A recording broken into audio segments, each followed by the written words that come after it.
এই যে হ্যালো, আপনাকে না সকালে বলে গেলাম একজন লোক পাঠাতে বাসায়, লোক এখনো পাঠান নাই কেন?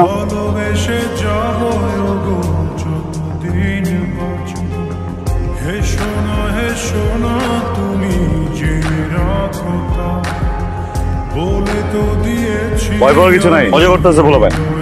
আমি চলো আমরা বাসায় হ্যাঁ চলো। দাঁড়াও, চলো আমরা বাসায় যাই। নাম কি? মিষ্টু? হ্যাঁ, আপনার নাম জানেন কিভাবে? পুরো ফ্যামিলির নাম জানি। শোনো, এই আমারে দেখে ভয় পাওয়ার কিছু নাই, আর যে যা বলছে সব কানে নিবা না। চো, আমি দেখতে একটু অন্যরকম, মানুষ ভালো, সহজ সরল।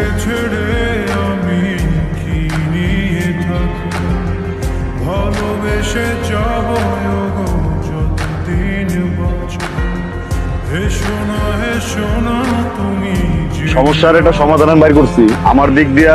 I love you.